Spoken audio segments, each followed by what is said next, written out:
Assalamualaikum warahmatullahi wabarakatuh. Yang kami hormati pengasuh Pondok Pesantren Al-Majidiyah Raden Kiai Bayan sekeluarga. Yang kami hormati Kepala Sekolah SMA Al-Majidiyah. Yang kami hormati seluruh Dewan Guru SMA Al-Majidiyah. Yang kami hormati teman-teman yang ada di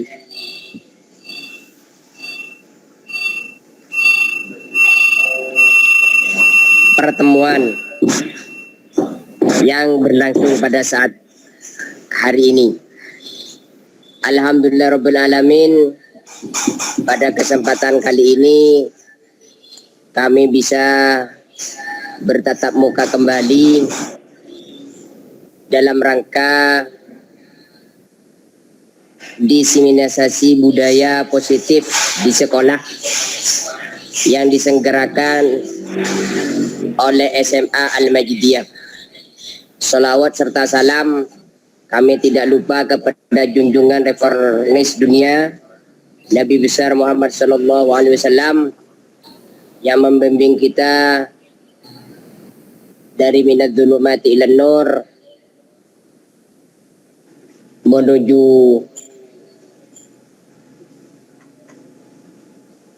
hari-hari yang telah kita rasakan bersama. Demi singkatnya waktu, kami akan membacakan rentetan acara yang akan berlangsung pada siang hari ini. Yang pertama pembukaan, yang kedua sambutan dari kepala sekolah yang akan diwakili oleh Ustadz Faisal. Yang ketiga penyampaian pemateri yang akan disampaikan oleh Al-Ustadz Ali Wardi. Yang keempat adalah tanya jawab nanti ketika penyampaian materi selesai. Demi singkatnya waktu, mari kita buka acara yang pertama dengan pembacaan Fatihah. Semoga acara ini berlangsung dengan lancar tanpa halangan. Ala hadin niyati sholihah bi syafaati Rasulullah sallallahu alaihi wasallam. Al-Fatihah. A'udzu billahi minasyaitonir rajim. Bismillahirrahmanirrahim. Alhamdulillahirabbil alamin arrahmanir rahim maliki yaumiddin iyyaka na'budu wa iyyaka nasta'in ihdinas siratal mustaqim siratal ladzina an'amta 'alaihim ghairil maghdubi 'alaihim waladdallin amin.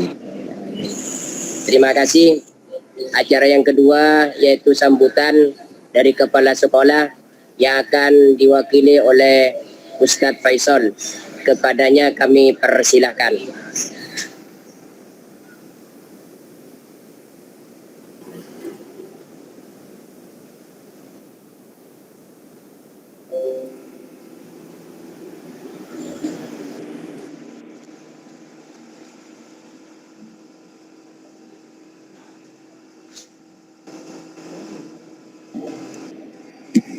Oke. Assalamualaikum warahmatullahi wabarakatuh. Waalaikumsalam warahmatullahi wabarakatuh. Terima kasih atas waktunya.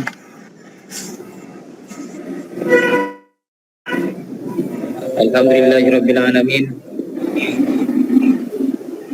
Hamdan syakirin hamdan na'imin. Allahumma shalli ala sayyidina Muhammadin wa ala alihi wa sahbihi ajma'in, amma ba'du. Yang saya hormati pengasuh LPI Maktubah Al-Majidiyah Paltuting Raden Kiai Haji Abdul Main Bayan. Kemudian yang saya hormati juga kepala sekolah beserta seluruh jajaran Dewan Guru yang telah hadir pada siang hari ini. Kemudian yang saya hormati anggota seminar kali ini yang juga ada dari beberapa sekolah yang lain. Patut kita bersyukur bitalafud alhamdulillahirabbil alamin, karena hari ini di siang ini kita bisa bersilaturahmi online untuk mengikuti seminar diseminasi kali ini yang diprakarsai oleh salah satu guru SMA Al-Majidiyah, Al-Ustadz Ali Wardi. Kemudian salawat serta salam semoga tetap tercurah limpahkan kehadiran Nabi Muhammad SAW. Berkat beliau kita merasakan keilmuan yang penuh nur ilahi Rabbi. Tidak banyak yang saya sampaikan, yang akan saya sampaikan kepada seluruh teman-teman ini, teman-teman guru. Saya mewakili kepala sekolah. Kebetulan saya sebagai waka kurikulum SMA Al-Majidiyah mengapresiasi sebesar-besarnya kepada seluruh teman-teman guru yang hadir pada kali ini, wabil khusus kepada Al-Ustadz Ali Wardi yang penuh semangat 45 untuk melaksanakan seminar kali ini. Tanpa semangatnya beliau, insya Allah acara kali ini tidak akan sukses. Maka dari itu patut kita apresiasi terhadap beliau. Kemudian saya mewakili kepala sekolah mendukung terhadap Ustadz Ali Wardi karena beliau melanjutkan apa yang sudah menjadi kewajibannya di program guru penggerak. Alhamdulillah SMA Al-Majidiyah hanya 1 orang yang di angkatan 7 ini yang lulus untuk program guru penggerak. Saya pun alhamdulillah tidak lulus di program guru penggerak. Jadi kalau ada kesempatan nanti insya Allah saya akan ikut, dan teman-teman guru yang lain termasuk guru-guru yang di luar sekolah Al-Majidiyah harus ikut. Kalau saya mengatakan harus ikut, kesempatan besar untuk mendapatkan ilmu yang sangat banyak, yang sangat besar di program guru penggerak. Kemudian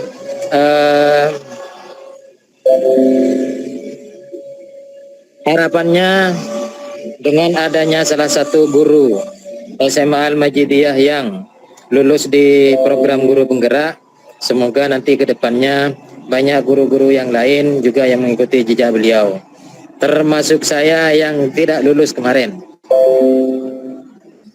Kemudian harapannya juga semoga nanti bisa memberikan hal positif terhadap guru yang lain, terhadap siswa, terhadap lembaga juga, baik lembaga sendiri Al-Majidiyah ataupun lembaga-lembaga di luar Al-Majidiyah.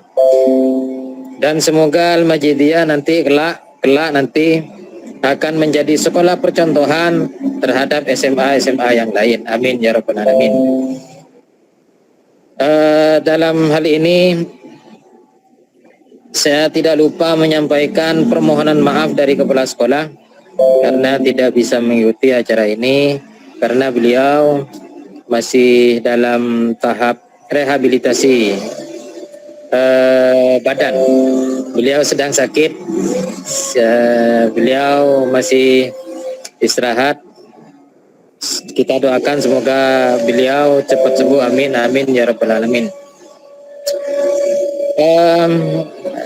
Harapan saya juga teman-teman yang peserta kali ini yang insya Allah kurang lebih ada 10 orang. Harapannya mari kita ikuti acara ini dengan penuh hal yang positif, dengan diskusi yang penuh dengan hal yang positif, sehingga menemukan sesuatu yang positif agar bisa digerakkan di sekolah, bagaimana nanti menjadi sekolah penggerak, agar semuanya bisa bergerak menuju ke depan, menjadi sekolah yang mapan. Mungkin itu yang dapat saya sampaikan, kurang lebihnya mohon maaf. Assalamualaikum warahmatullahi wabarakatuh.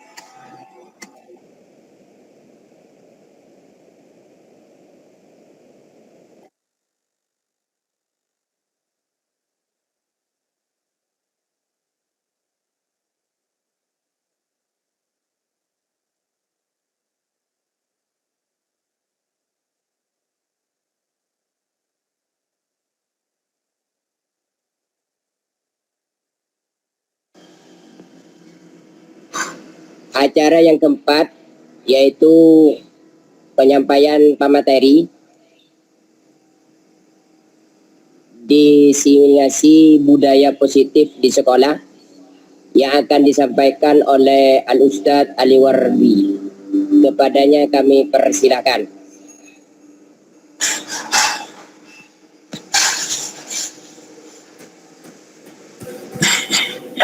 Bismillahirrahmanirrahim. Assalamualaikum warahmatullahi wabarakatuh. Waalaikumsalam warahmatullahi wabarakatuh. Apa kabar hari ini semua guru hebat? Baik.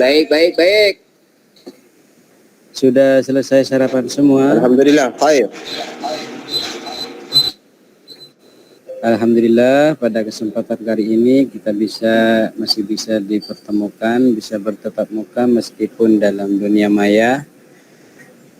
Kita diberikan kesehatan, kita berkumpul di sini meskipun di tatap maya dalam keadaan sehat walafiat, dengan harapan kita bisa mengikuti acara diseminasi budaya sekolah, budaya positif di sekolah dengan baik, tenang, dan lancar sampai akhir nanti.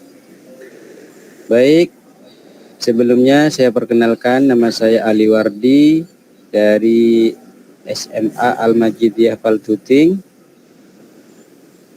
calon guru penggerak Angkatan 7 dari Pamekasan, dan juga sebagai fasilitator di kelas kami yaitu Bapak Thomas Hari Kartono, dan juga yang sebagai pengajar praktek Bapak Joni Karyo Santoso. Di sini pada siang hari ini saya akan memberikan ataupun memaparkan materi tentang budaya positif di lingkungan sekolah.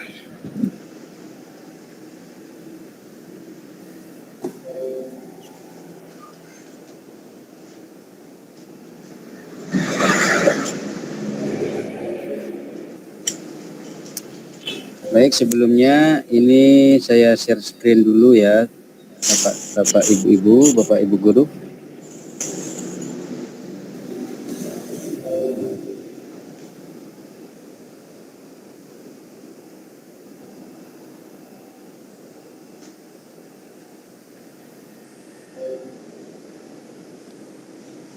Bapak Ibu kelihatan enggak? Kelihatan. Baik. Alhamdulillah. Saya mulai. Bismillahirrahmanirrahim. Di sini saya akan menjelaskan tentang budaya positif di lingkungan kelas dan sekolah. Nama saya Ali Wardi, calon guru penggerak Angkatan 7 Kabupaten Pamekasan. Di sini ya, selamat datang guru hebat. Ayo kita belajar bersama, berkolaborasi, saling mendukung demi mewujudkan disiplin positif di sekolah kita. Hanya yang tergabung alhamdulillah pada siang hari ini semua guru hebat semua di lingkungan masing-masing. Lanjut. Amin. Di sini apakah Anda setuju dengan pernyataan ini? Itu yang pertama, hukuman dapat mendisiplinkan anak. Yang kedua, pemberian hukuman dengan hal positif seperti membaca atau membersihkan halaman sekolah dapat meningkatkan disiplin anak. Terus yang ketiga, memberi penghargaan dapat meningkatkan motivasi belajar anak. Kira-kira Bapak Ibu setuju enggak dengan pernyataan berikut ini? Setuju. Baik, Tidak. kenapa yang setuju? Saya di tengah-tengah.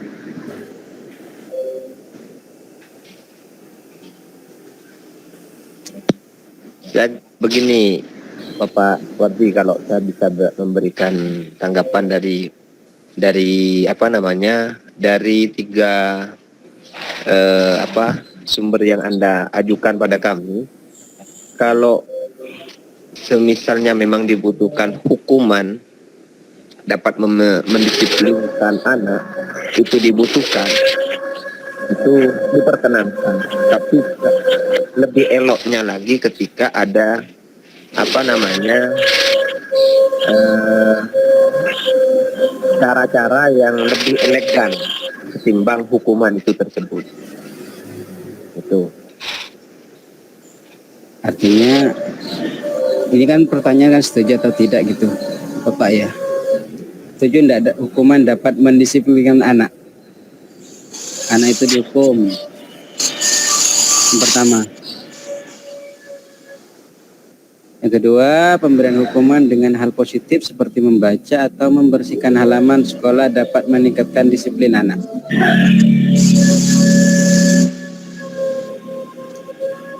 Saya setuju yang kedua. Pemberian hukuman dengan hal positif seperti membaca atau membersihkan halaman sekolah dapat meningkatkan disiplin anak. Itu ya, Pak? Betul. Nah, yang lain enggak setuju ya? Kalau saya pribadi masih harus dipertimbangkan lagi itu. Begitu. Kalau hukuman dapat mendisiplinkan anak, banyak anak yang dikasih hukuman yang malah menjadi tidak disiplin. Banyak itu buktinya. Karena apa? Merasa jengkel dengan hukuman tersebut. Ya kalau memang ada pandangan dari Pak Adiwardi silahkan. Saya hanya ingin mendengarkan ditawarkan. Tawaran Pak Adiwardi ini. Ya, baik, terima kasih atas informasinya Bapak Ibu. Kita lanjutkannya, ini nanti akan terjawab sendiri dengan terselesainya materi-materi pada siang hari ini. Baik, kita lanjut. Ini mengapa budaya positif harus diterapkan? Suasana positif sangat mendukung dalam menciptakan pembelajaran yang kondusif. Dengan suasana positif, murid dan guru akan menemukan kondisi pembelajaran yang menyenangkan. Akibatnya, proses pembelajaran dapat berjalan dengan lancar. Kebutuhan akan suasana positif juga akan membantu menggerakkan moral yang positif bagi murid. Sehingga karakter murid akan terbentuk bukan hanya dari akademik atau intelektual saja, tapi juga dari lingkungan yang ada. Itu mengapa alasannya budaya positif harus diterapkan di lingkungan sekolah sedini mungkin. Tuh. Apa itu budaya positif? Ini budaya positif adalah nilai-nilai atau keyakinan kebiasaan-kebiasaan di sekolah yang berpihak pada peserta didik agar peserta didik dapat berkembang menjadi pribadi yang kritis, penuh hormat dan bertanggung jawab. Budaya positif dilaksanakan dalam upaya menumbuhkan self-disiplin peserta didik dalam menanamkan motivasi intrinsik pada peserta didik untuk menjadi orang yang mereka inginkan dan menghargai diri sendiri dengan nilai-nilai yang mereka percaya. Itu merupakan budaya positif. Yang dimaksud dengan budaya positif adalah nilai-nilai ataupun keyakinan-keyakinan yang kebiasaan di sekolah yang berpihak pada peserta didik. Artinya seluruh dalam pembelajaran itu artinya dipusatkan pada murid, berpihak pada murid. ketika apa ya? Karena murid itu berangkat dari kodrat zaman dan kodrat alam yang berbeda-beda, maka kita sebagai guru harus memahami betul karakteristik daripada murid itu sendiri untuk menciptakan suasana pembelajaran yang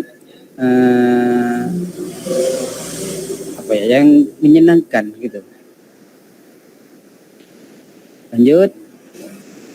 Konsep utama budaya positif yaitu yang pertama perubahan paradigma baru. Yang kedua disiplin positif. Yang ketiga keyakinan kelas. Yang keempat kebutuhan dasar manusia dan dunia berkelas. 5 posisi kontrol. 6 teori motivasi, hukuman dan penghargaan restitusi.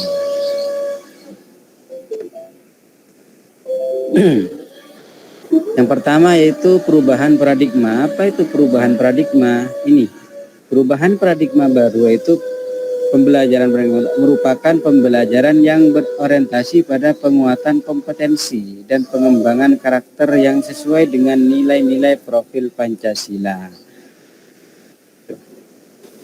Artinya kita ditekankan kepada tetap pada nilai-nilai profil Pancasila.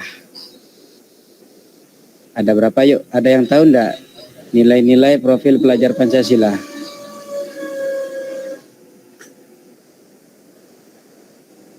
Enam.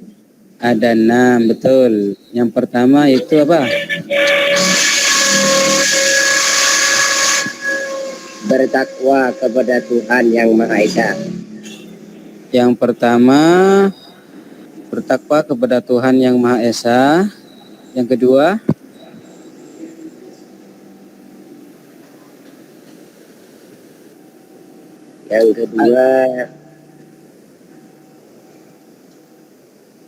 gotong royong. gotong royong. Yang ketiga apa? Bernalar kritis. Bernalar kritis. Ada kebenekaan dan juga mandiri dan kreatif. Itulah nilai-nilai profil pelajar Pancasila. Itu ada 6 ya. Nilai-nilai profil pelajar Pancasila. Kita lanjutkan. Perubahan paradigma teori kontrol yaitu ilusi guru mengontrol murid yang telah biasa kita laksanakan tiap hari, tiap bulan dan tiap tahun kita menggunakan teori ini, yaitu ilusi guru mengontrol murid. Yang kedua, ilusi bahwa kritik dan membuat orang merasa bersalah dapat menguatkan karakter. Ini masih sebagian yang menerapkan ini. Yang ketiga, ilusi bahwa semua penguatan positif efektif dan bermanfaat. Terakhir, ilusi bahwa orang dewasa memiliki hak untuk memaksa. Ini sering terjadi. Kan ini ketika sudah memaksa sudah jauh dari teori dari yang diinginkan dari Bapak pendidikan kita, yaitu Ki Hajar Dewantara. Lanjut.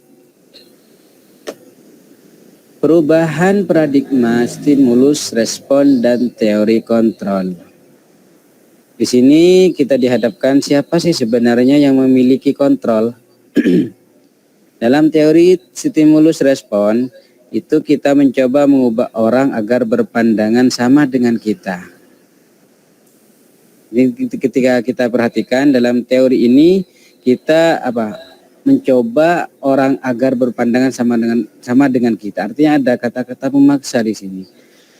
Di sini ada teori kontrol. Kita berusaha memahami pandangan orang lain tentang dunia. Artinya lebih luas pandangan kita. Kita memahami mereka. Yang kedua, perilaku buruk dilihat sebagai suatu kesalahan. Dalam teori kontrol, semua perilaku memiliki tujuan. Yang ketiga, orang lain bisa mengontrol saya. Dalam teori kontrol itu hanya Anda yang bisa mengontrol diri Anda. Artinya dalam diri pribadi manusia itu tidak ada yang bisa mengontrol. Artinya hanya diri orang tersebut yang bisa mengontrol dirinya. Dalam teori stimulus respon ini saya bisa mengontrol orang lain. Sedangkan dalam teori kontrol itu Anda tidak bisa mengontrol orang lain. Karena kita selalu berusaha untuk memahami mereka, apa yang dikehendaki mereka. Gitu. Di sini dalam stimulus respon lagi ada pemaksaan, ada pada saat bujukan gagal. Gitu. Biasanya ini sering terjadi ketika misalkan ada yang di luar sekolah, di lingkungan keluarga gitu, misalkan anak sudah dibujuk tidak bisa, tidak mau dibujuk lagi, maka solusi terakhirnya itu dipaksa. Sama juga dengan murid gitu. Dalam teori kontrol itu kolaborasi dan konsensus menciptakan pilihan-pilihan baru. Artinya ada kesepakatan di sana. Dalam teori stimulus respon di sini ada model berpikir menang kalah. Ada yang menang, ada yang kalah gitu. Sedangkan dalam teori kontrol itu model berpikir menang dan menang. Artinya sama-sama mencapai tujuan kebahagiaan itu semuanya. Gitu. Lanjut. Yang kedua tadi ada disiplin positif. Di budaya kita, makna kata disiplin telah berubah menjadi suatu yang dilakukan seseorang pada orang lain untuk mendapatkan kepatuhan. Kecenderungan adalah menghubungkan kata disiplin dengan ketidaknyamanan, bukan dengan apa yang kita hargai atau pencapaian suatu tujuan mulia. Sebagai pendidik, tujuan kita adalah menciptakan anak-anak yang memiliki disiplin diri sehingga mereka bisa berperilaku dengan mengacu pada nilai-nilai kebajikan universal dan memiliki motivasi intrinsik bukan ekstrinsik. Disiplin positif merupakan salah satu cara penerapan disiplin yang bertujuan untuk menumbuhkan kesadaran serta memberdayakan anak untuk melakukan suatu tanpa sogokan, ancaman maupun hukuman. Di sini menimbulkan motivasi intrinsik, artinya motivasi di siswa itu muncul dari dalam dirinya. Artinya bukan diembel-embeli dengan sogokan ataupun ancaman ataupun hukuman. Sementara kita ketahui semua banyak terjadi di lingkungan kita, disogok, dikasih anggaplah dikasih imbalan, ayo kamu buat itu, nanti saya kasih permen misalkan, ayolah jangan tidur misalkan, jangan tidur di kelas, nanti saya kasih uang misalkan, itu disogok. Ataupun diancaman, kalau kalian tidur misalkan di kelas gitu kan, kalau tidur di kelas nanti saya jemur. Misalkan diancam, artinya tidak tidur di kelas. Artinya mereka takut karena ancaman, tidak melakukan sesuatu karena ancaman ataupun hukuman gitu. Lanjutkan. Nilai-nilai kebajikan universal. Nilai-nilai kebajikan adalah sifat-sifat positif manusia yang merupakan tujuan mulia yang ingin dicapai setiap individu. Nilai-nilai tersebut bersifat universal dan lintas bahasa, suku, bangsa, dan agama maupun latar belakang. Dengan mengaitkan nilai-nilai kebajikan yang diyakini seseorang, maka motivasi intrinsiknya akan terbangun. Itu yang saya sebutkan tadi, motivasi intrinsik, artinya motivasi yang muncul dari dalam hatinya, dalam dirinya masing-masing siswa itu. Sehingga menggerakkan motivasi dari dalam untuk mendapatkan tujuan mulia yang diinginkan. Artinya tujuan atau motivasinya itu muncul dari dalam dirinya. Bukan dari pengaruh teman ataupun lain-lain sebagainya. Nilai-nilai kebajikan yang ingin dicapai oleh setiap anak Indonesia kita kenal dengan profil pelajar Pancasila. Yang pertama, beriman, bertakwa kepada Tuhan Yang Maha Esa, dan berakhlak mulia. mandiri, bernalar kritis, berkebinekaan global, bergotong royong, kreatif. Itulah nilai-nilai kebajikan yang ingin dicapai. Semua nilai-nilai ini kalau kita terapkan dalam pembelajaran, insya Allah akan menciptakan anak-anak yang cerdas juga. Artinya motivasinya juga muncul dari dalam dirinya itu tanpa paksaan ataupun tanpa pengaruh dari lainnya. Dilanjutkan, yang ketiga itu keyakinan kelas. Di sini keyakinan kelas. Mengapa tidak peraturan saja? Mengapa harus keyakinan kelas? Gitu. Keyakinan kelas itu sama halnya kalau kalau di ranah kuliah itu kan sama kontrak belajar, kontrak belajar gitu loh. Sementara kalau peraturan biasanya kan muncul langsung dari kampus kalau di ranah kuliah.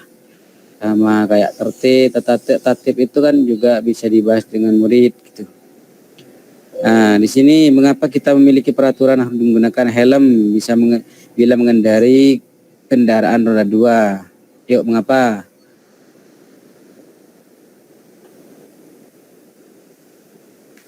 Halo Bapak. Untuk menjaga keselamatan, Pak. Mengapa kita memiliki peraturan harus menggunakan helm bila mengendarai kendaraan roda 2? Agar menumbuhkan kesadaran, agar menumbuhkan kesadaran terhadap keselamatan diri. Baik. Yang kedua, mengapa kita memiliki peraturan 3M? Kayak di musim COVID kemarin, menggunakan masker, mencuci tangan, dan menjaga jarak 1,5 meter. Agar terhindar dari penyakit. Menjaga kesehatan. Yang terakhir, mengapa kita memiliki peraturan harus datang tepat waktu pada saat mengikuti pelatihan? Melatih disiplin. Baik, terima kasih. Kini untuk mendukung motivasi intrinsik, artinya motivasi yang timbul dari dalam diri siswa itu ataupun dari orang, kembali ke nilai-nilai ataupun keyakinan lebih menggerakkan seorang dibandingkan mengikuti serangkaian peraturan saja.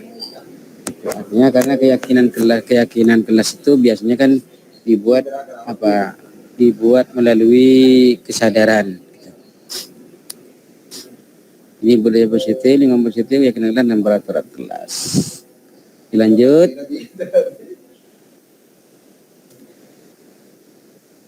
Di sini ada contoh peraturan dan keyakinan kelas. Peraturan ada keyakinan kelasnya gitu loh. Ada selalu mengembalikan buku ke tempatnya. Nilainya ada tanggung jawab.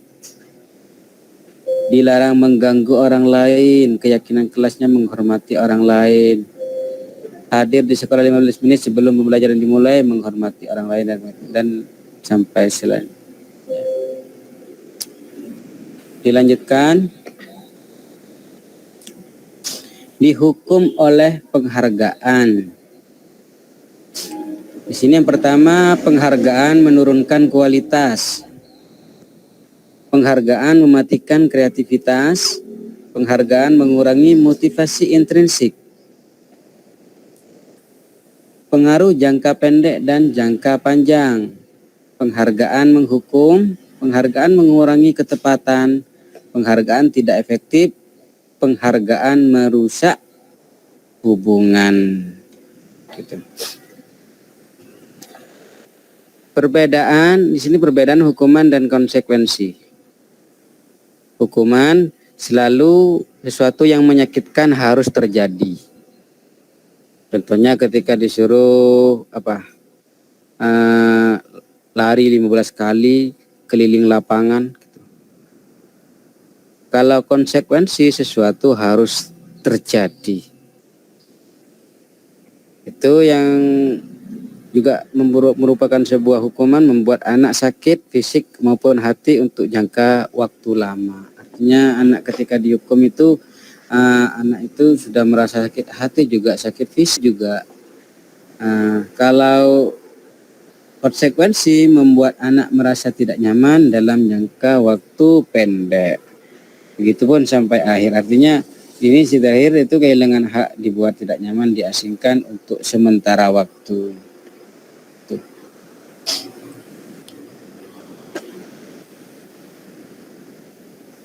Ini contoh tindakan guru. Sebenarnya ini sudah ditutup dulu nanti. Tapi sudah kebaca ya gak apa-apa lah. Ini yang pertama, mencatat 100 kali di dalam buku kalimat. Dalam buku kalimat saya tidak akan terlambat lagi karena terlambat ke sekolah. Akan terlambat lagi karena terlambat ke sekolah. Itu merupakan hukuman. Lari mengelilingi lapangan basket 2 kali karena terlambat hadir di sekolah, hukuman. Contoh hukuman. Kalau di konsekuensi itu menggantikan kertas tugas teman yang telah dicoret-coret, artinya mengganti. Yang contoh konsekuensi lagi, membersihkan tumpahan air di meja tulis karena tersenggol pada saat belajar. Tuh. Di sini juga sebenarnya ada lari juga, lari mengelilingi lapangan basket 2 kali karena terlambat 10 menit untuk pelajaran PJOK. Di sini beda dengan yang nomor 2. Bedanya apa yuk? Kira-kira apa yuk? Bapak Ibu yuk. Antara yang nomor 2 dengan yang terakhir, ini kan sama-sama lari keliling lapangan. Kira-kira yang membedakan ini juga merupakan konsekuensi, yang kedua merupakan hukuman. Kira-kira apa Bapak Guru, Bapak Ibu?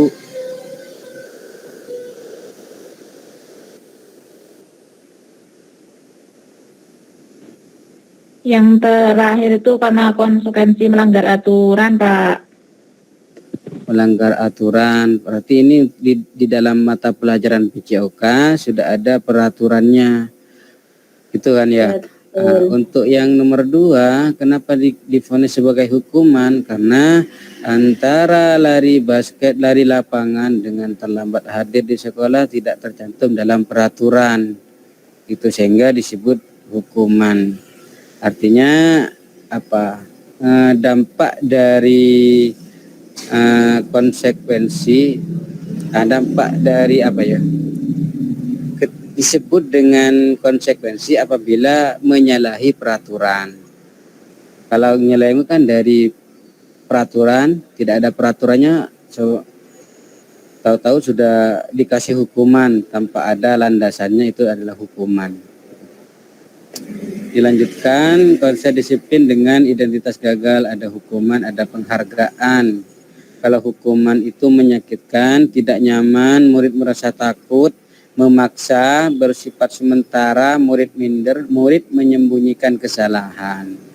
Kalau penghargaan menimbulkan sifat ketergantungan, tidak efektif, merusak hubungan, menurunkan kualitas, mematikan kreativitas, mengurangi motivasi intrinsik. Gitu.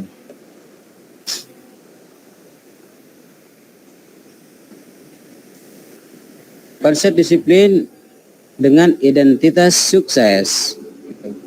Baik, kita mencoba untuk beralih dari hukuman dan penghargaan ke konsekuensi dan restitusi. Apa itu konsekuensi? Artinya dari yang ditimbulkan dari konsekuensi itu adalah tidak nyaman untuk murid anak untuk jangka waktu pendek, artinya tidak berkelanjutan lama-lama, bukan lama gitu. Yang kedua, murid dibuat tidak nyaman sehingga merasa bersalah. Penguatan hanya bertahan dalam jangka waktu pendek dan juga memerlukan monitoring dan supervisi terus-menerus dari guru. Murid menghormati peraturan, stimulus respon mendorong kepatuhan murid belajar, taat peraturan, kehilangan hak, waktu untuk merenungi kesalahan. Sedangkan restitusi menguatkan murid anak dalam jangka waktu panjang. Masalah terpecahkan, murid belajar bertanggung jawab untuk perilakunya, murid menghormati dirinya dan orang lain. Trio kontrol mendorong disiplin positif, murid belajar memecahkan masalah, murid tidak kehilangan waktu namun bersemangat untuk memperbaiki diri. Dilanjutkan, Masih semangat ya Bapak Guru, Bapak Ibu Guru? Semangat Pak. Baik, terima kasih. Semangat. Bagaimana pembentukan keyakinan kelas? Keyakinan kelas ini bersifat abstrak daripada peraturan yang lebih rinci dan konkret. Keyakinan kelas berupa pernyataan-pernyataan universal. Pernyataan keyakinan kelas senantiasa dibuat dalam bentuk positif. Keyakinan kelas hendaknya tidak terlalu banyak sehingga mudah diingat dan dipahami oleh semua warga kelas. Keyakinan kelas sebaiknya sesuatu yang dapat diterapkan di lingkungan tersebut. Semua warga kelas hendaknya ikut berkontribusi dalam pembuatan keyakinan kelas lewat kegiatan curah pendapat. Bersedia meninjau kembali keyakinan kelas dari waktu ke waktu. Artinya ada evaluasi. Prosedur pembentukan keyakinan kelas yaitu mempersilakan warga sekolah atau murid kelas untuk bercurah pendapat tentang peraturan yang perlu disepakati di kelas. Mencatat semua masukan-masukan para murid, warga sekolah di papan atau di kertas besar, di mana semua anggota sekolah bisa melihat hasil curah pendapat. Yang ketiga, susunlah keyakinan kelas sesuai prosedur pembentukan keyakinan kelas sekolah. Gantilah kalimat-kalimat dalam bentuk negatif menjadi positif. Contoh kalimat negatif gini, jangan berlari di kelas atau koridor. Kalimat positifnya itu berjalanlah di kelas atau koridor. Artinya dari negatif usahakan untuk dirubah ke yang positif. Selanjutnya yang keempat, tinjau kembali daftar curah pendapat yang sudah dicatat. Selanjutnya tinjau ulang keyakinan kelas secara bersama-sama. Sebaiknya keyakinan kelas tidak terlalu banyak, bisa berkisar antara 3 sampai 7 prinsip atau keyakinan. Setelah keyakinan sekolah selesai dibuat, maka semua warga kelas dipersilakan meninjau ulang dan menyetujuinya dengan menandatangani keyakinan kelas tersebut termasuk guru dan semua warga atau murid keyakinan kelas. Selanjutnya bisa diletakkan di dinding kelas di tempat yang mudah dilihat oleh semua warga kelas. Artinya keyakinan kelas itu dibuat bersama-sama antara guru dan murid dan disepakati bersama-sama pula. Gitu.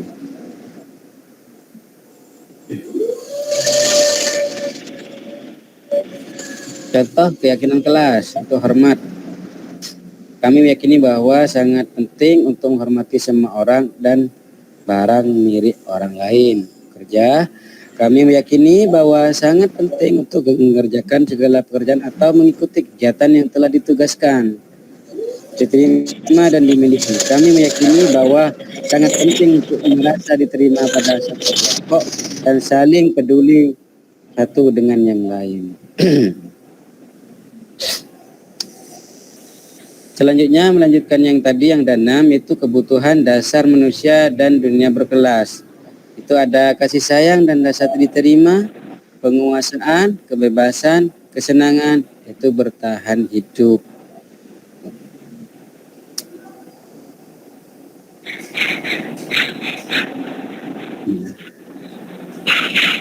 Semangat. Selanjutnya marilah kita simak ini.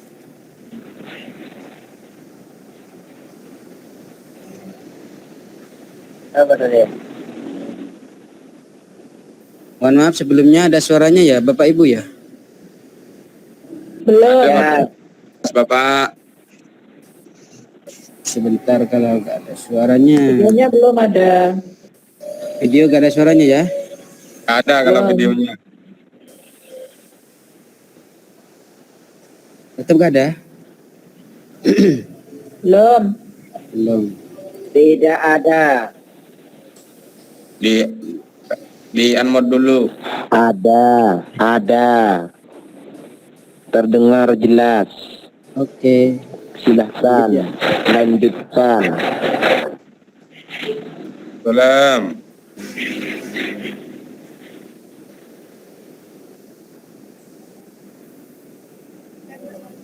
Kalau videonya tidak ada suaranya, Pak.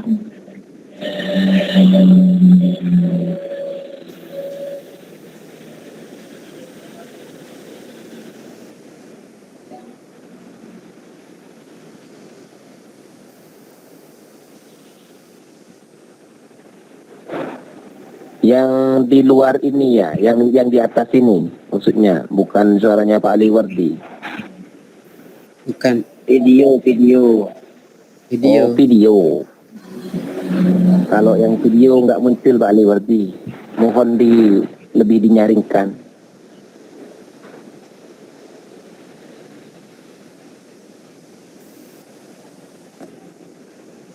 Sebentar.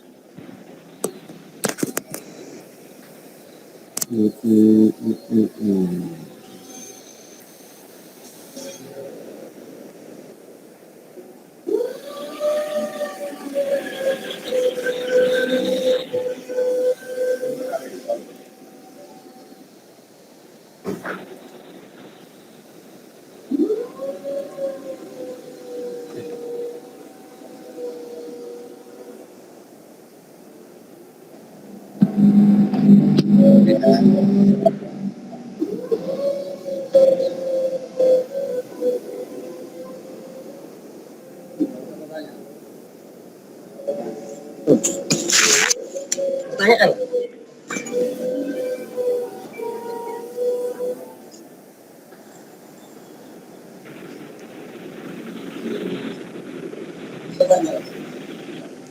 Kan betul. Body video. Mana Pak Ali Wardi?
Kemarin tuh.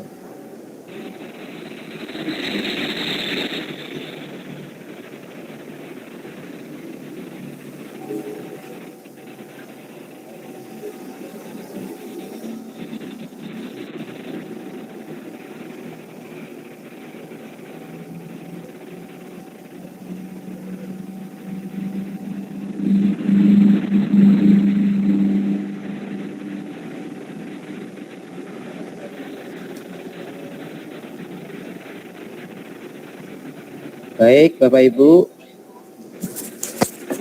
Nah, setelah mengamati dari video yang sudah dipaparkan tadi tentang kebutuhan 5 kebutuhan dasar manusia itu, ini ada 5. bertahan hidup, penguasaan, rasa kasih sayang, dan diterima kesenangan dan kebebasan.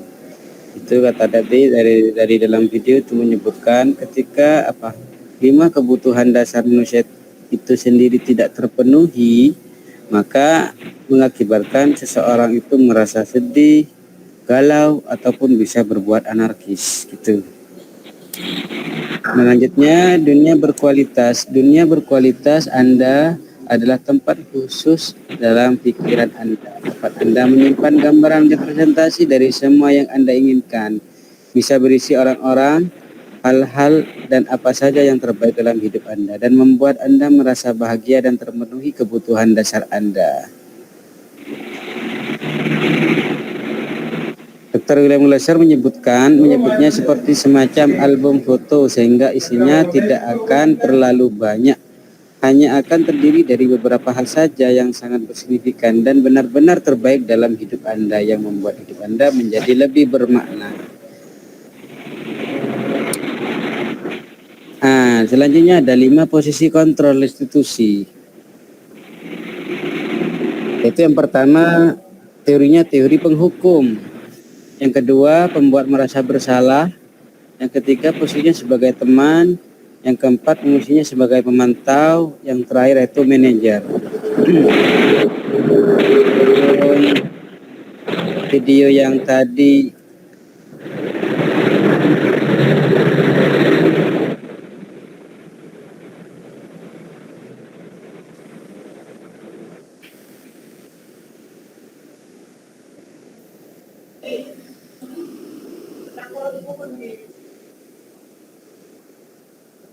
berhubung video yang tadi tidak bisa didengar, mungkin saya lanjut langsung. Di sini ada pernyataan-pernyataan. Di sini ada beberapa contoh pernyataan. Misalkan, saya kecewa sekali dengan kamu. Ini biasanya posisi kita yang mengatakan itu sebagai pembuat orang merasa bersalah. Yang kedua, kamu tidak pernah benar melakukannya. Ini sebagai sebagai penghukum. Kalau ada kata-kata seperti ini, ayolah lakukan demi ibu atau bapak gitu. Ayolah jangan nakal lagi. Kamu nggak kasihan ndak sama ibu gitu. Ini bisa kan? Ini seperti posisinya sebagai teman. Kalau gini, apakah kamu mau mendapatkan stiker bintang hari ini? Fungsinya sebagai pemantau.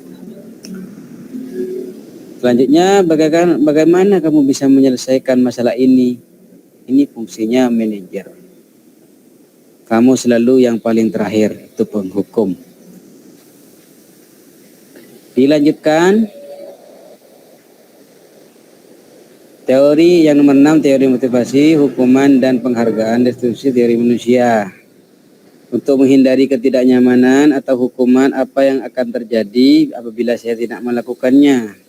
Biasanya itu motivasi eksternal. Karena tujuannya menghindari itu tidak nyaman atau hukuman, karena takut disanksi, takut dijemur misalkan, gitu loh.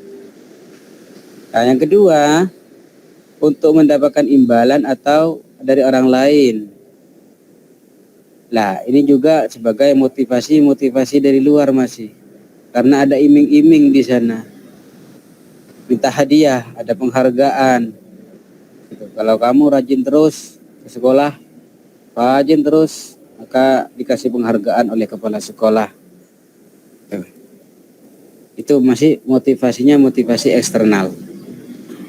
Kalau sudah melakukannya itu untuk menghargai diri sendiri, artinya misalkan menghargai waktu yang ada, artinya tugas sebagai guru, menghargai tugas sebagai guru dan lain sebagainya.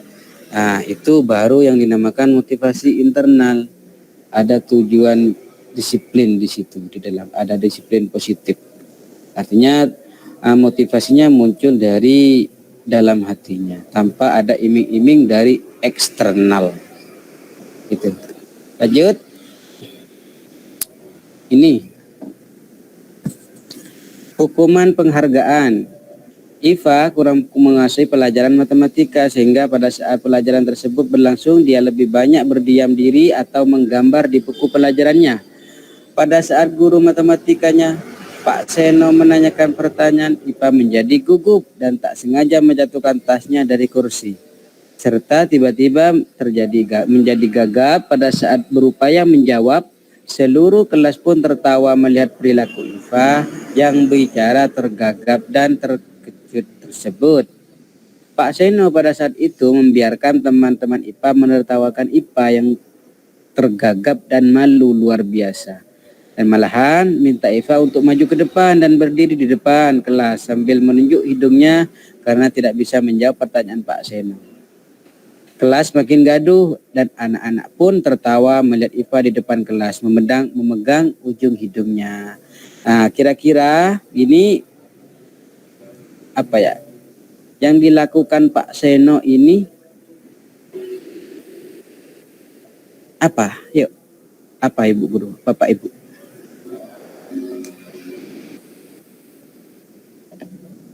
Halo.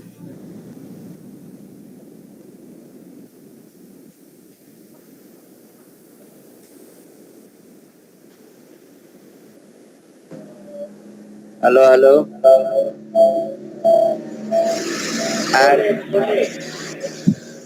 Agar membuat siswa jera terhadap perilaku ya.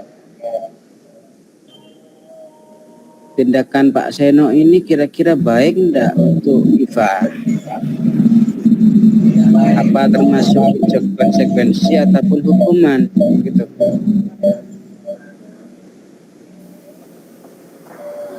Termasuk hukuman, Ustaz. Hukuman ya.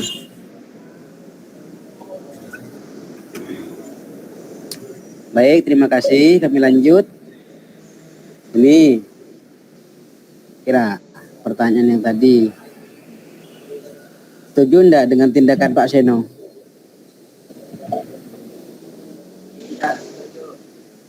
Kurang setuju, Ustaz. Kurang setuju karena apa?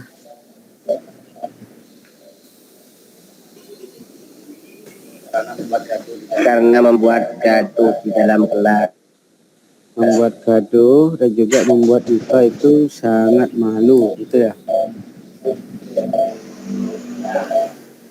Baik, dilanjutkan. Di sini, apa itu restitusi? Restitusi adalah proses menciptakan kondisi bagi murid untuk membantu kesalahan mereka sehingga mereka bisa kembali pada kelompok mereka dengan karakter yang lebih kuat. Restitusi juga merupakan proses kolaboratif yang mengajarkan murid untuk mencari solusi untuk masalah mereka dan membantu murid berpikir tentang orang seperti apa yang mereka ingin menjadi. Tujuan mulia. Dan bagaimana mereka harus memperlakukan orang lain.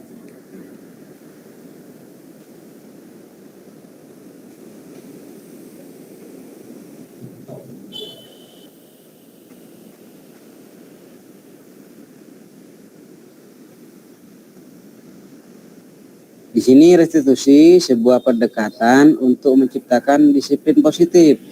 Itu bukan untuk menembus kesalahan, bukan juga memperbaiki hubungan ataupun tawaran, bukan paksaan.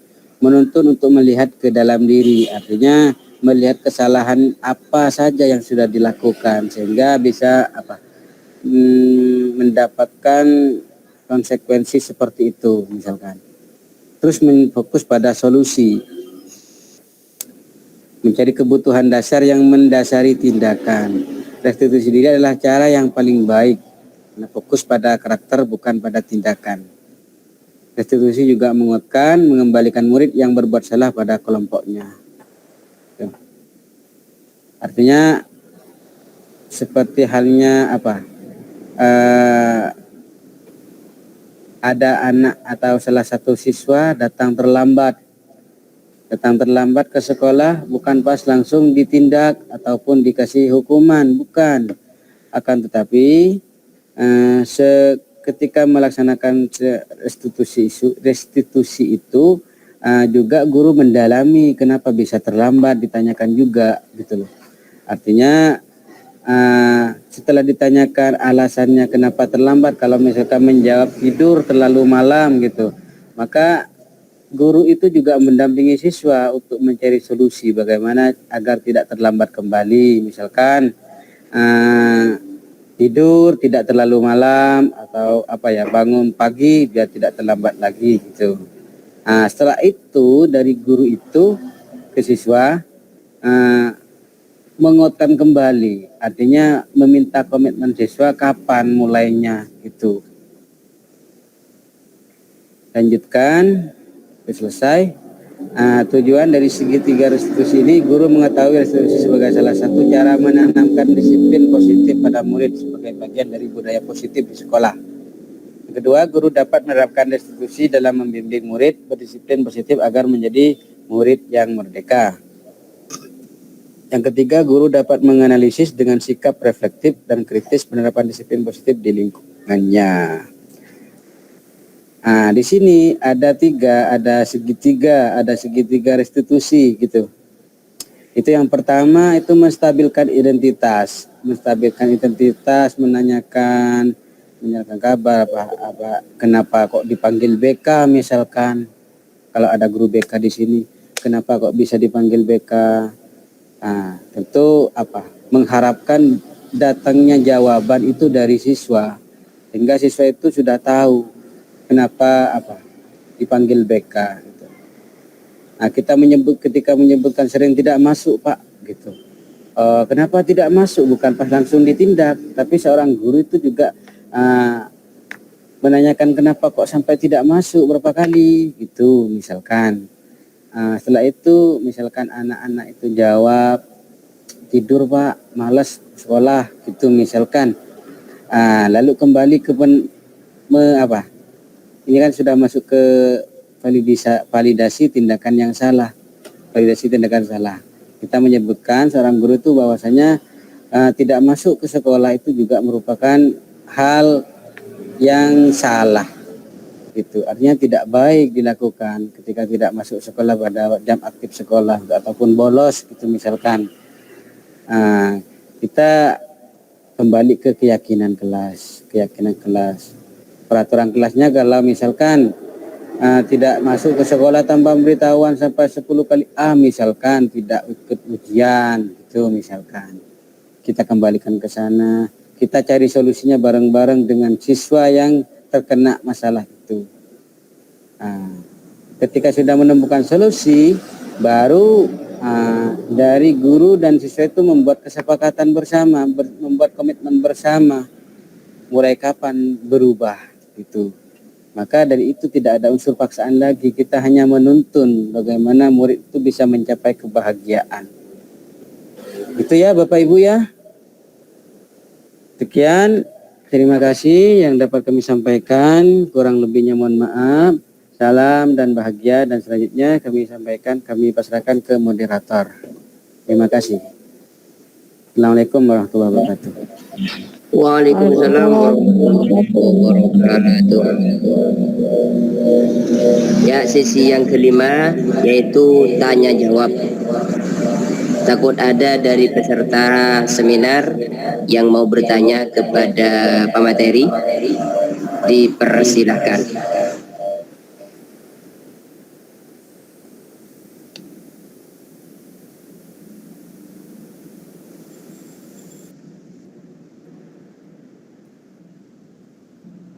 Ayo teman-teman.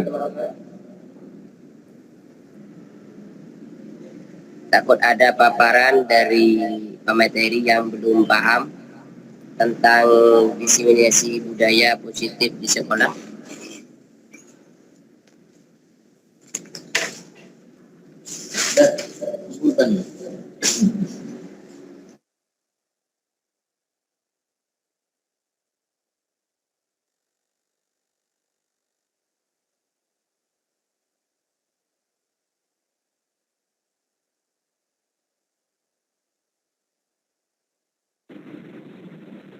Pak Moderator.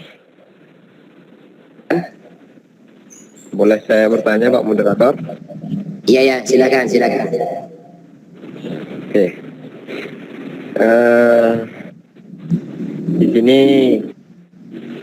saya sudah tadi mendengarkan beberapa penjelasan tentang kedisiplinan siswa yang mana cukup jelas sudah terkait penanganan, pemberian sanksi dan sebagainya. Kendala dari kami menjadi pertanyaan bagi saya selaku guru kelas di sini, guru mata pelajaran di kelas, yaitu tentang aturan-aturan yang memang mengakibatkan anak-anak tersebut menjadi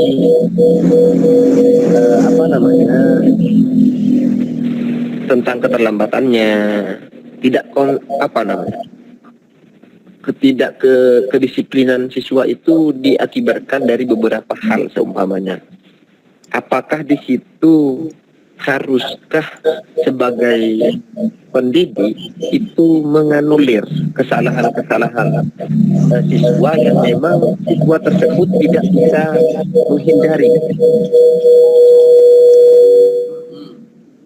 tentang kesalahannya sendiri.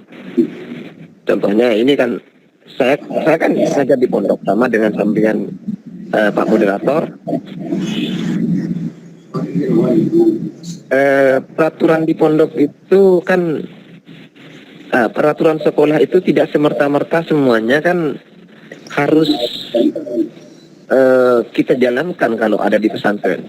Yang harus diutamakan itu peraturan pesantren yang harus dijalankan ketimbang peraturan sekolah, kan begitu kan? Ya Pak Moderator, paham kan Pak Moderator tentang pertanyaan saya? Pertanyaan diperjelas.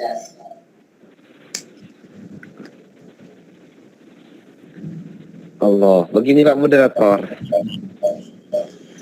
Sudah bisa ditangkap. Udah bisa ditangkap katanya Pak Moderator. Ya, terima kasih. Ternyata Pak Moderatornya yang kurang cerdas itu. Ya, Bisa langsung pertanyaan yang ditanggapi. pertama langsung dijawab oleh Bapak pemateri. Dipersilakan. Bismillahirrahmanirrahim. Di sini terima kasih sebelumnya kepada Bapak Maulana Humaini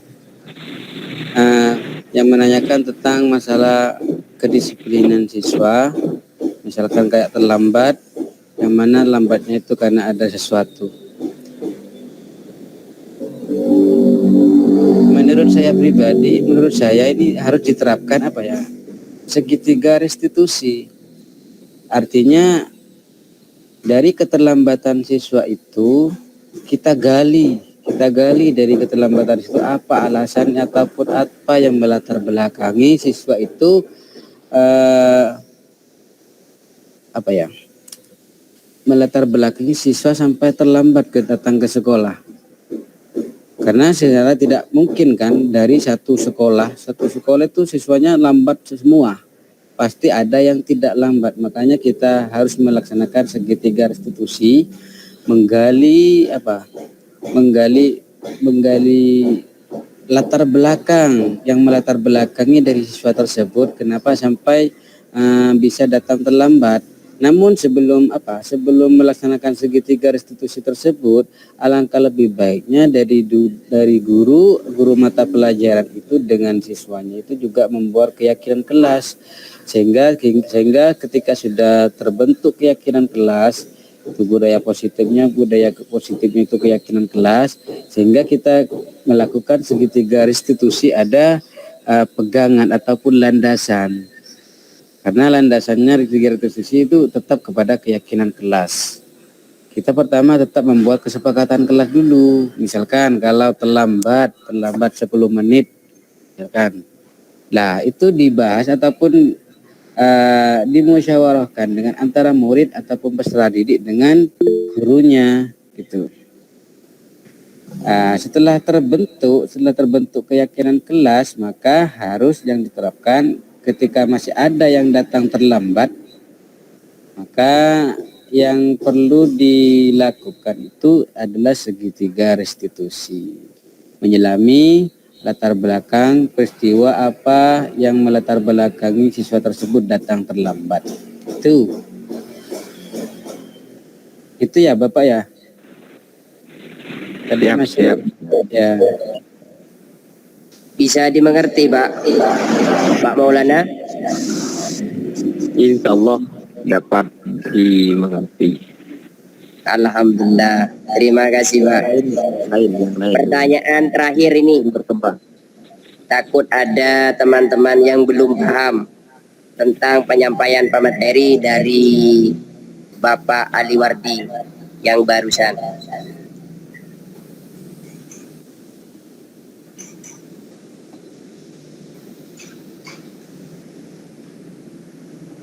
Ayo teman-teman.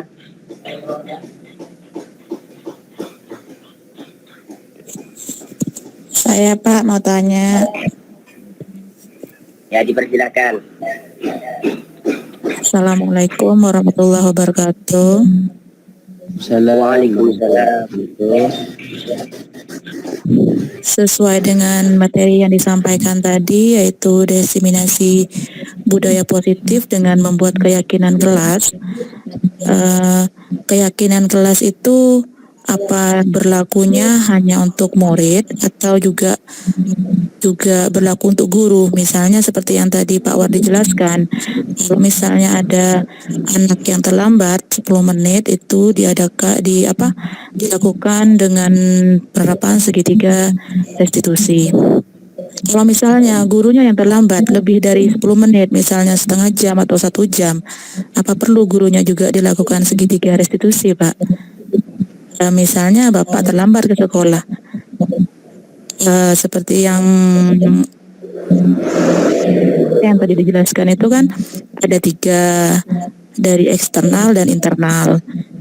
Menghargai diri sendiri itu yang utama.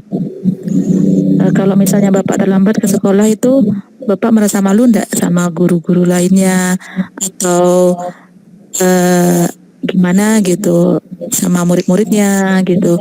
Itu yang saya tanyakan. Perlukah gurunya juga dilakukan segitiga restitusi itu, penerapannya dalam keyakinan kelasnya itu, Pak? Terima kasih. Assalamualaikum warahmatullahi wabarakatuh. Waalaikumsalam warahmatullahi wabarakatuh. Bisa langsung dijawab oleh Bapak materi karena pertanyaan sudah jelas. Baik, terima kasih Ibu Sufiati. Di sini apakah kembali ke peraturan kelas? Kita membentuk peraturan kelas juga menyepakati demi keberlangsungan pembelajaran gitu. Kalau dikaitkan dengan menghargai diri sendiri itu juga merupakan poin yang sudah sangat diinginkan, artinya level yang sangat tinggi tanpa ada motivasi dari eksternal untuk motivasinya. Artinya untuk motivasi sudah muncul dari diri sendiri, artinya sudah ada menghargai diri sendiri. Ketika sudah datang terlambat dengan tanpa ada alasan yang kuat misalkan, maka tentu itu merupakan hal yang sangat memalukan bagi diri seorang guru. Akan tetapi ketika datang terlambat ke sekolah itu dikarenakan ada kendala yang di luar dugaan, misalkan ini ya, tapi bukan muncul dari diri sendirinya, misalkan kayak ban bocor ataupun lain-lain sebagainya, kena bencana lain-lain sebagainya kan gitulah. Itu sudah merupakan di luar batas kemampuannya, tidak bisa dikaitkan dengan hukum kayaknya gitu kalau sudah berkaitan dengan itu. Tapi kalau sudah level dari motivasinya itu sudah tidak menghiraukan yang eksternal, artinya motivasinya mengharapkan imbalan ataupun takut dengan ancaman, itu sudah tidak ada gunanya. Yang lebih mantap kepada hatinya itu motivasi internal, artinya kita melakukan sesuatu itu karena menghargai diri pribadi seorang guru itu karena pekerjaannya ataupun dari profesinya itu. Tentu kalau itu dilaksanakan berlandaskan ke hal yang itu, otomatis datang terlambat itu juga merupakan hal yang sangat memalukan itu bagi seorang guru. Ini tanda kutip kalau seorang guru itu datangnya itu bukan bukan hal yang sebenarnya, artinya ada alasan-alasan yang kuat di balik keterlambatannya itu Ibu, mengenai motivasi internal ataupun eksternal. Nah, kalau dikaitkan dengan apakah perlu segitiga restitusi, kembali lagi kalau sudah level motivasinya sudah muncul dari dalam diri ataupun motivasi internal, maka hal seperti yang dilaksanakan restitusi itu tidak perlu dilakukan lagi karena sudah ada motivasi ataupun restitusi dalam dirinya sendiri gitu. Itu Ibu. Saya kembalikan lagi ke Ya, moderator. Ya, terima kasih, Pak.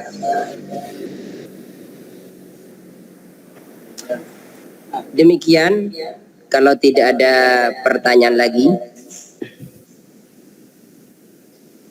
atau Ustadz Amin mau bertanya? Cukup Pak. Cukup Ya. ini saya. Ya, terima kasih sudah ikut serta dalam seminar hari ini. Kami tutup, mudah-mudahan kita mendapat ilmu yang bermanfaat dari pemateri yang barusan disampaikan. Amin. Marilah kita tutup seminar ini dengan bacaan hamdalah 3 kali. Alhamdulillah.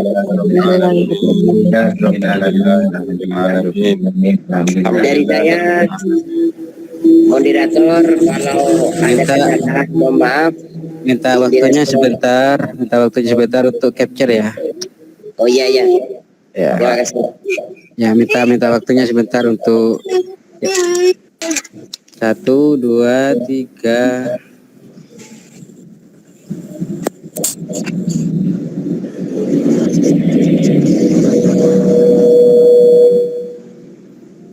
Sudah.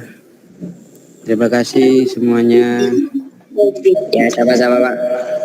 Assalamualaikum warahmatullahi wabarakatuh. Waalaikumsalam warahmatullahi wabarakatuh. Wabarakatuh.